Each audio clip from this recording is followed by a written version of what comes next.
नीस बहू हमारी याद तो है ना आपको? भूले तो नहीं ना?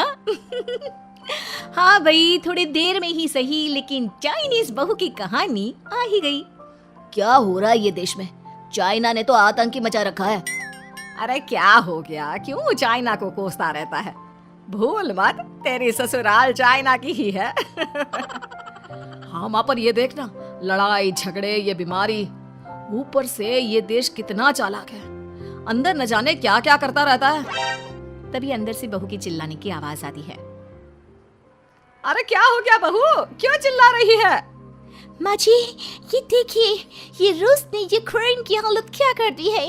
ऊपर से चाइना में दोबारा लॉकडाउन लग गया है। माँ जी, अब क्या किया जाए? अरे तो तुम लोगों को क्या परेशानी हो रही है, मैं तो यही नहीं समझ पा रही हूँ। वो क्या है ना माँ, हम लोग चाइना जाने की सोच रहे थे, सांगसू के भाई की शादी है। तो क्या? अरे कौन सा उन लोगों के यहाँ भाई घोड़ी चढ़ता है जो बहन काजल लगाकर नेक लगी। माँ जी, उसकी आंखें बहुत छोटी छोटी है, उसमें या तो पुतली रह सकती है या काजल। साले की पुतली निकाल कर काजल लगा दो, अंधा कहीं का। क्या क्या बोले तुम मेरे भाई के बारे में?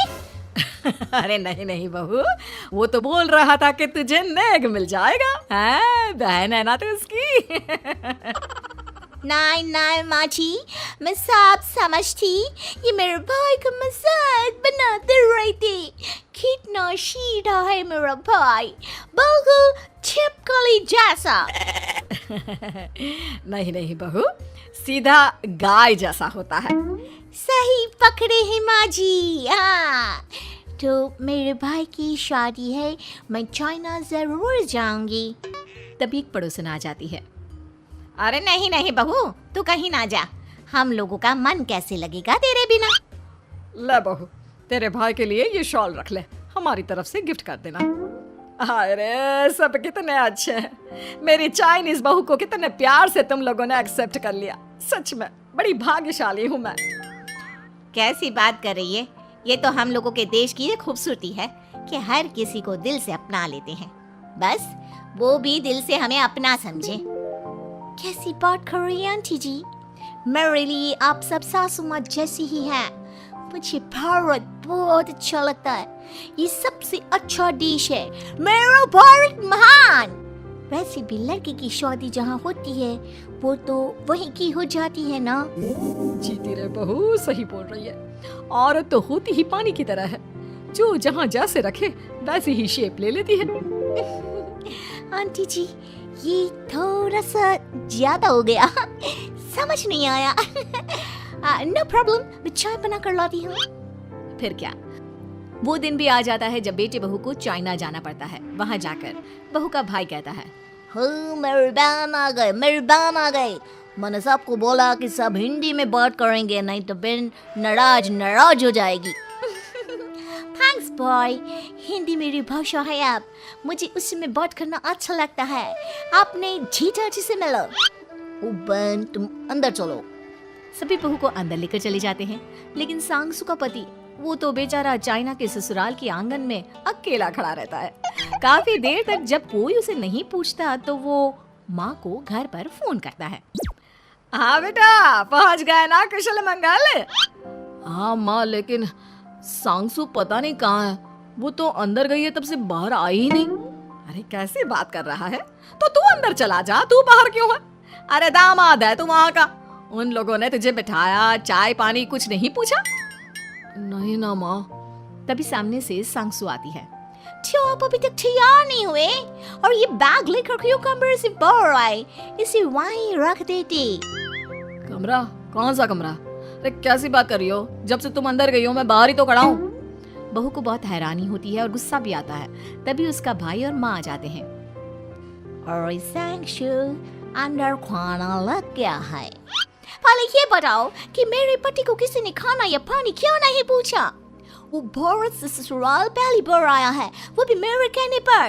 उनकी इज्जत क्यों नहीं की? देख बेटी, तूने जबरदस्ती जिद में शादी की थी तो हम लोगों ने कर दी, लेकिन अब तुम ये सोचो, पूरी चाइना में मैं इस इंडियन को अपना दामाद बताऊं? So sorry.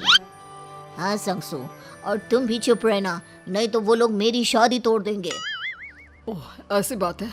कोई बात नहीं, मैं बाहर होटल में रह लेता हूँ, तुम वही करो जो ये लोग चाहते हैं।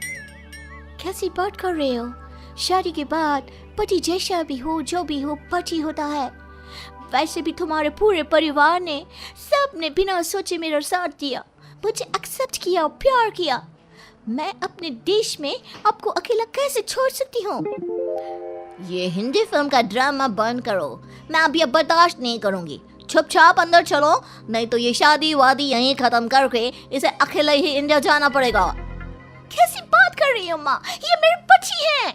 है नहीं था, हम लोगों ने यहाँ वकील को बुला लिया है, जिसके बाद अब तेरा तलाक करा के हम यहाँ के चाइनीज लड़के से तेरी शादी करा देंगे। अरे कैसी बात कर रहे हो? हम तो यहाँ तुम्हारी शादी के लिए आए थे। नहीं, मैं सांगसू के बिना नहीं रह सकता हूँ। हाई वोल्टेज ड्रामा होने के बाद से ही सारा माहौल खराब हो जाता है कि तभी एक लड़की आती है। मैंने सारा इंतजाम कर दिया है, सांगसू की शादी का मंडप फर्श लग जाएगा, तब तक इसके पति को कमरे में बंद कर देते हैं। सभी सांगसू के पति का हाथ बांधकर उसे कमरे में बंद कर देते हैं। ये गैर कानूनी है, आप लोग मेरे पति के साथ ऐसा नहीं कर सकते हैं। मैं किसी से शादी नहीं करूंगी, ये साफ बात है। पहले मैं अपनी शादी करूं, फिर तेरी भी शादी करवा दूंगा। सब कुछ तय हो जाता है, भाई की शादी हो जाती है। फिर वो दिन भी आ जाता है जब सांगसू की शादी वो लोग जबरदस्ती करने के लिए उसे मंडप पर ले जाते हैं। ऐसा मत करो, ये मेरी बीवी है। मैं किसी से शादी नहीं करूंगी। कैसे नहीं करेगी शादी? शादी तो तेरा बाप भी करेगा। हो, मैं करूंगा शादी। प्लीज कोई मेरी शादी किसी अच्छा औरत से करवा दे। चुप, बिल्कुल चुप। फिर माँ सांगसू और उसके पति से कहती है, तुम लोगों का बच्चा मेरी कैद में है। अगर तुम लोगों ने कोई भी होशियारी की तो मैं इस बच्चे को मार दूंगी। दोनों माँ का रूप देखकर हैरान हो जाते हैं। बच्चे की खातिर दोनों शांत हो जाते हैं और शादी की रस्में शुरू हो जाती है कि तभी सांगसू की सास पुलिस के साथ आ जाती है। माँ, सरसू माँ आ गई, मेरी माँ आ गई। माँ प्लीज हम लोगों को बचाकर वापस ले चलो। पुलिस सभी को गिरफ्तार कर लेती है। बेटी के बच्चे को मारने की धमकी तो कोई चुड़ैल ही दे सकती है। अरे तो ये चुड़ैल ही तो है। ये सही बोल रहे हैं, ये औरत किसी चुड़ैल से कम नहीं है। तभी उन लोगों का बच्चा भी आकर सांगसू के गले लग जाता है। माँ, तू सही समय पर आ गई, लेकिन तुझे कैसे पता चला कि यहाँ ये सब हो रहा है? बेटा, ये चाइनीज लोग ना होते ही धोखेबाज हैं। इन लोगों पर मुझे भरोसा नहीं था, इसलिए मैंने तेरे फोन को हमेशा के लिए मेरे फोन से अटैच कर दिया था, जिससे तेरे आसपास होने वाली सारी बात मैं सुनती रहूं। उस दिन भी मेरी तेरी बात हो रही थी तो तेरा फोन ऑन था, मैं सब समझ गई थी। मुझे माफ कर दो। नहीं, बिल्कुल नहीं। चलिए माँ जी, इंडिया वापस चलते हैं। आज के बाद मैं यहाँ कभी नहीं आऊंगी।